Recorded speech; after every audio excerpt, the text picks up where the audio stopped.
Hey everybody, welcome to Frannie's Square and to Show and Tell episode 8, where it's all about you.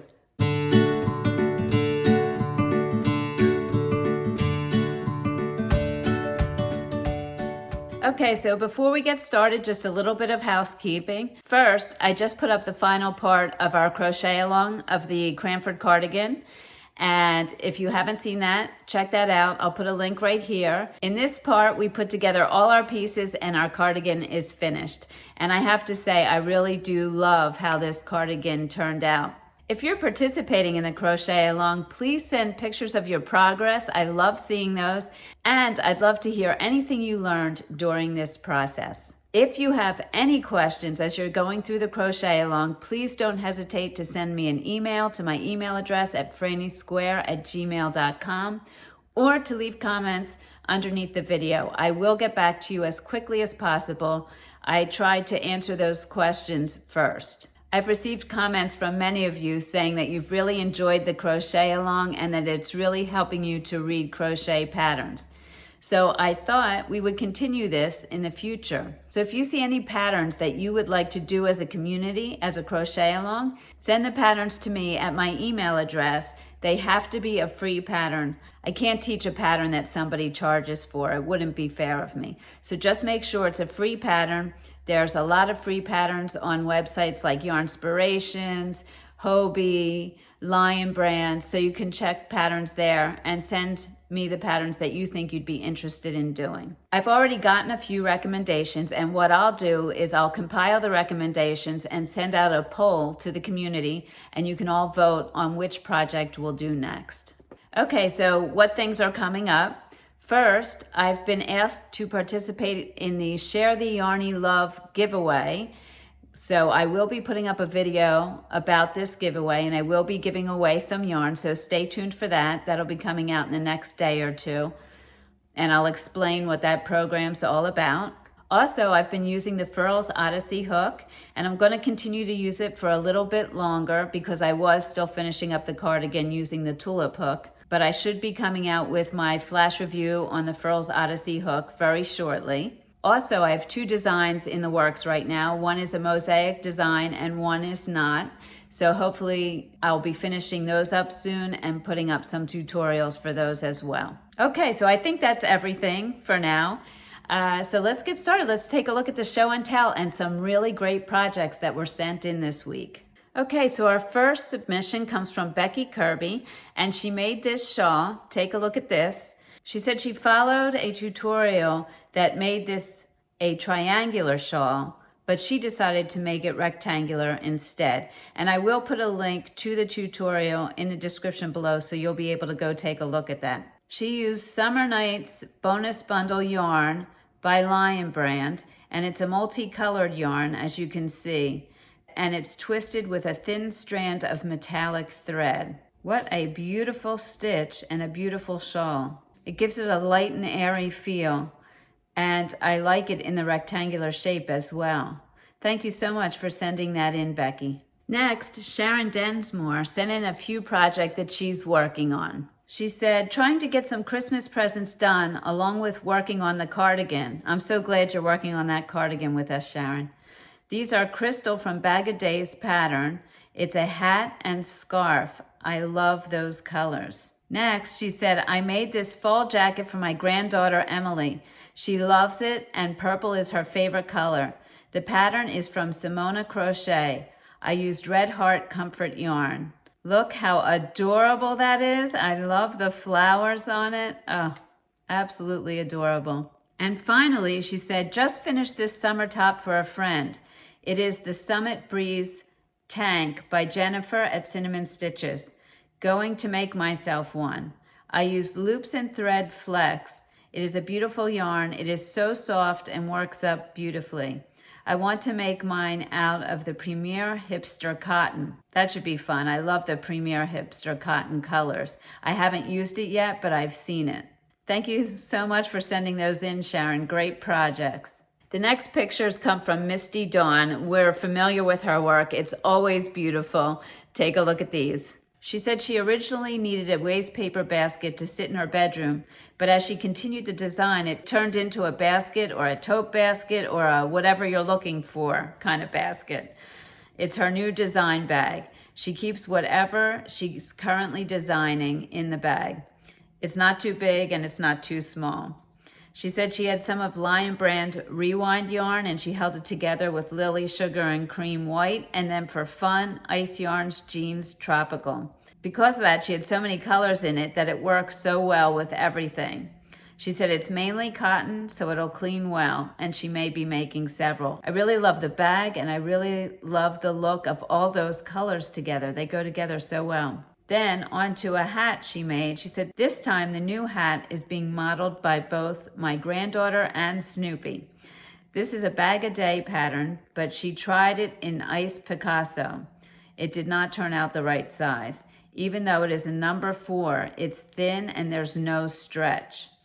But it's perfect for kiddo. Not that she needs any more hats, I'm sure not, with Misty around.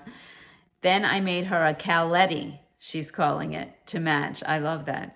Then in this picture, she says this is the same bag-a-day design pattern, the way it's meant to be in Premier Muir yarn, and she designed a cowl to match. She says she loves this yarn, but it's discontinued. Oh, that's sad to hear. She said she'll be writing this cowl up. She loves it. I can see why. And she said she thinks this set is hers this year. All those projects look so great, as usual, Misty. Thank you so much for sending those in. These next pictures come from Rhonda Priest, and she's been with me from when I started the channel. I remember getting a comment from her way back in the beginning that she had the same yarn that I had purchased in an unboxing from Little Knits. It's a Tangiers yarn, and I knew she was a knitter, but she also crochets. And I have to say, I was looking at her pictures when my husband walked through and I showed it to him and he said, that is spectacular. So you have to see this. Rhonda said she's been crocheting for many moons and she's quite eclectic in her projects. She likes to have at least one mindless whip and one larger, more challenging one. She just finished this crochet quilt inspired by the postcards from Sweden quilt by Jelly Quilts. I hope I got that name right.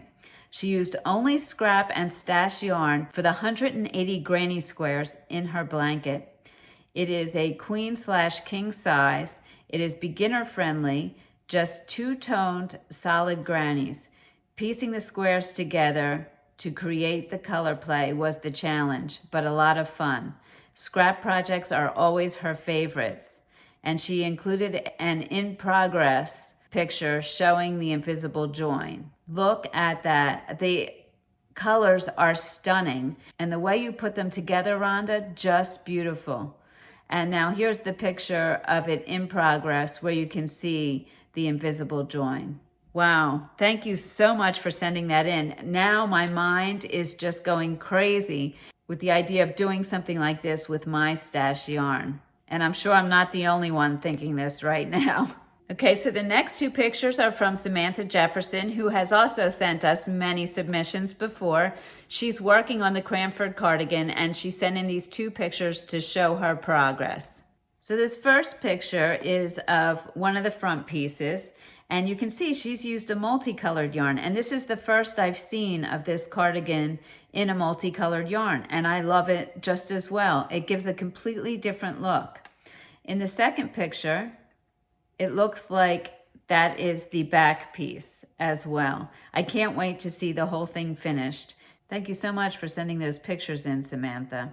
Okay, so these next 2 pictures are from Regina Mills. And Regina was the very first person to ever comment on my channel. You never forget that first comment. Anyway, take a look at these. The first one, so adorable, is a snowman hat from a pattern on Pinterest from Repeat Crafter Me. I like that name, Repeat Crafter Me. She said, I made this for my granddaughter and now I have a grandson and I had to make him one too, but I did not get a picture. The small blanket/throw is a tutorial on YouTube from Bella Coco. It's a virus blanket and it was made from Premier Yarn Sweet Roll. She can't remember the colorway. She said, thanks for all your wonderful videos. Oh, it's my pleasure, Regina. And thank you for being part of the community. Finally, these last two pictures come from Lisa Mahan. I hope I'm pronouncing that correctly. And these are two felted projects. Take a look. She said she followed instructions by Bev from Dittmer Knittery for the how to felt part, but she doesn't use patterns. Each one is unique. She said, mostly because I don't know how to write a pattern so anyone else can understand. She said she sees something and likes it and just goes from there. She's hoping to get into a few craft fairs for Christmas. She used 100% wool, mostly Patton's Classic worsted. Seems to be the best for felting, she said. I've never felted before, but I really like the look of both of these bags, and particularly I like the colors you used and the handles and the ties. It really adds something special to the bag, and good for you making it your own. I love that. Thank you so much for sending those in, Lisa. And if you want to start learning how to write patterns, take a look at the Make It Your Own Design Series tutorials. There's one there on writing patterns. Okay, so there you have it. That was this week's show and tell. Thank you everybody for sending your projects in. Keep them coming. I love seeing them. Remember, if you want to submit your projects, just send pictures and descriptions to my email address, franniessquare@gmail.com, and I will be doing the show and tell every Sunday. So if you can get them into me by Friday, that's very helpful. If you've sent me projects and you don't see them in this episode, it just means that I filmed this episode before I was able to get your project in, and it'll be in the next episode. Okay, so as always, thank you so much for joining me. I truly appreciate it. Remember to make it your own, and I'll see you soon.